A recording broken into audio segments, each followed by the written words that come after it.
Hey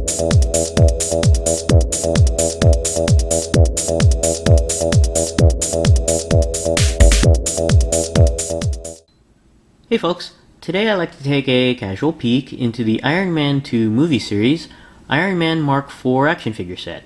This set is part of the 6-inch line of Iron Man 2 figures and is a Walmart exclusive which was released in 2010 for $12.97. Now I had a hard time locating this Mark IV figure set. Just scouring the Walmart website and all the Walmart stores in my area. It's just really difficult to find this guy. In fact, I only found 2 of the Mark IVs, including this one here. And I don't know what the deal is with Walmart's distribution. I don't know if they actually cut the distribution of the Mark IV after they saw the glut of Mark Vs at their stores, which is kind of sad because it seems like Walmart can't get their distribution numbers quite right. But I was able to find this one here, and taking a look at the Mark IV in the package, you can see it has a head of Tony Stark here, unmasked head I should say, which is really cool. And you could see a little bit of the likeness to Robert Downey Jr. there.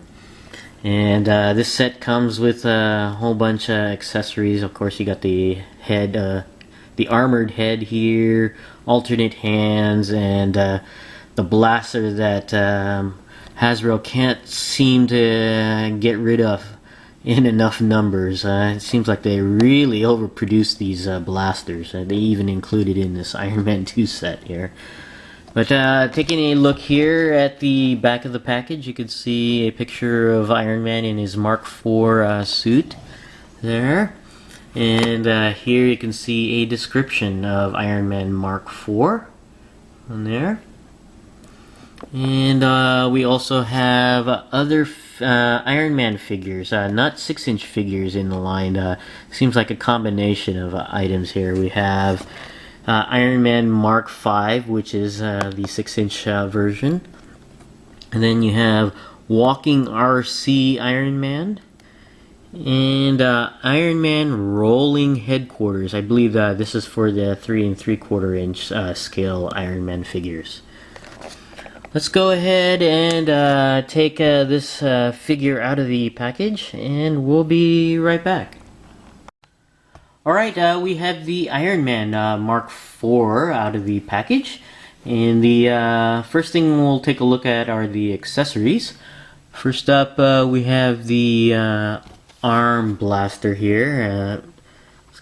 Comes included with practically every 6-inch scale Iron Man figure going back to the first movie. And it's a spring-loaded weapon. There's the trigger at the top, and down below you can see the clip where you can attach it to the forearm. And this is the projectile, the cotton swab.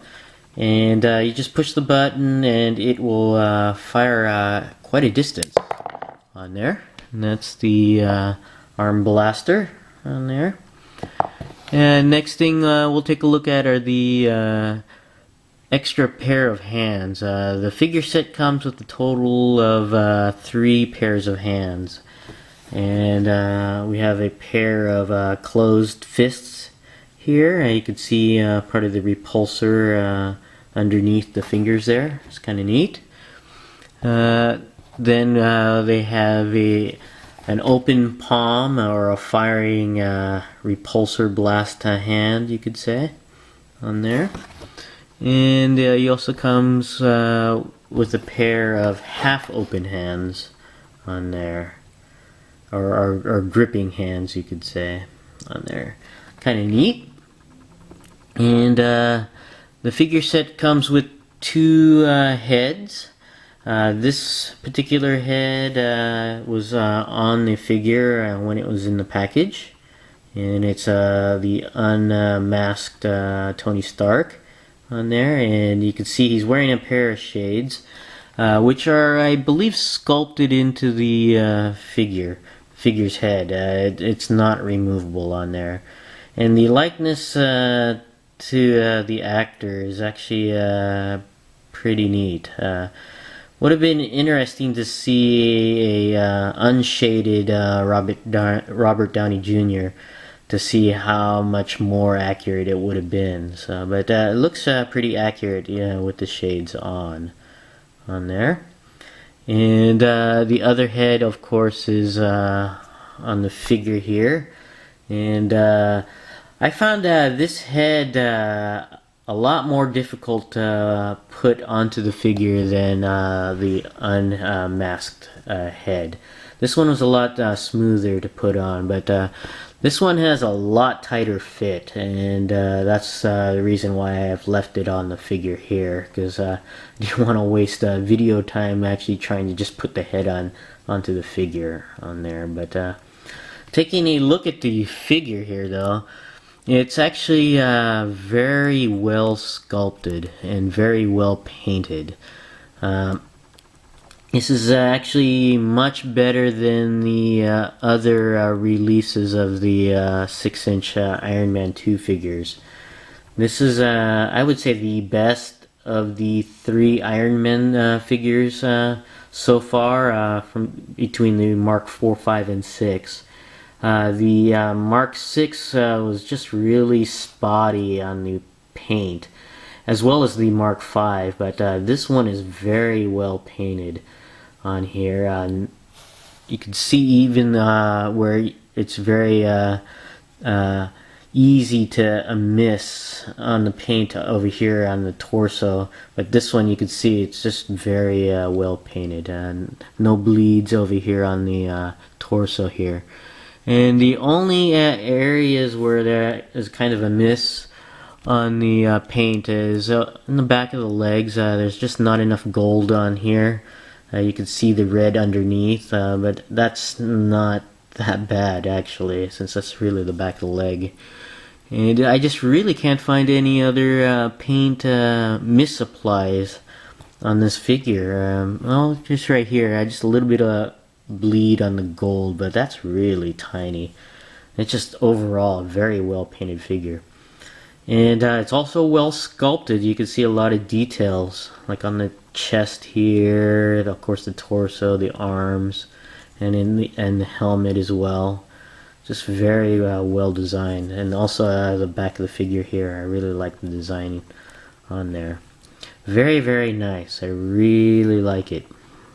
And the only complaints I have with the figure is the hands that came packaged that were attached to the figure in the package are loose. The extra hands actually fit well.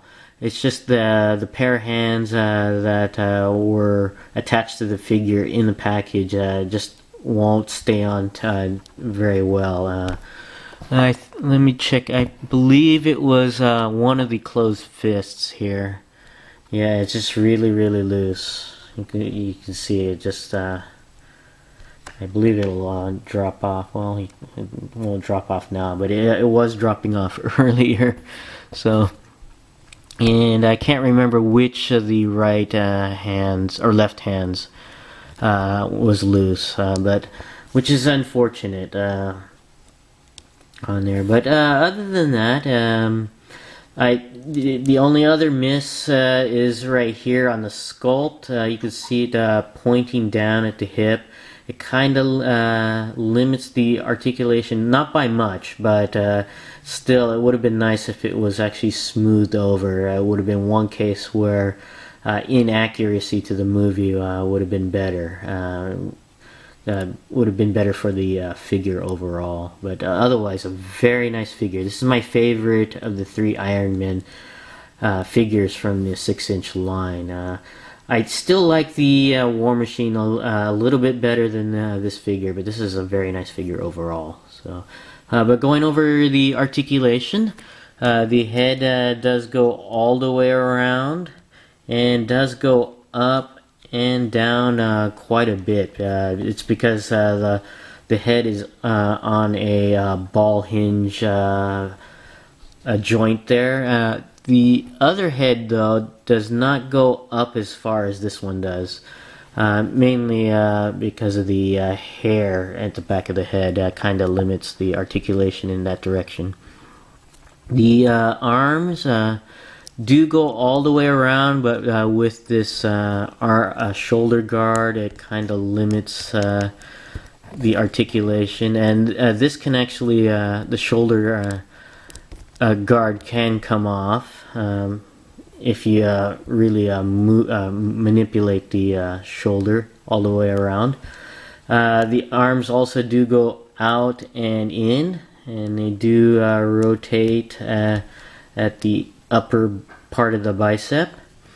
The arms do bend double joints at the elbow, which is nice. The hands rotate all the way around and go down and up. Would have been nice if they actually shortened this at the back of the hand there. It would have been nice for the hand to go further back on there.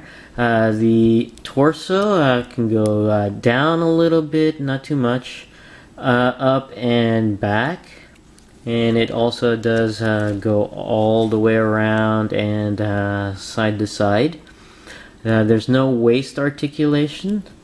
The legs are joined to the body at the hip with a ball hinge swivel joint, which is very smooth to move. I had no problems moving the leg up and down, all the way around, and even out to the side. It's just very nice to move on there. There's no thigh articulation, but there are double joints at the knee, which is very nice. And I believe the feet are on a ball joint. It does go up and down very slightly, and it does really take a little bit of work to get the foot all the way around because of the ankle guards there. Overall, a very nice figure. Highly recommended if you're a fan of the Iron Man movies, or even just 6-inch scale figures in general, because I think this is a very nice figure. Well painted, well sculpted. Just a few misses here and there, but nothing to complain about too much. And like I said, I do recommend it if you can find it. I just had a hard time finding this guy, and hopefully you can have a better chance of finding this figure in your area. So this is my casual peek into the Iron Man 2 movie series, Iron Man Mark IV. Thanks for watching, and I'll see you guys next time.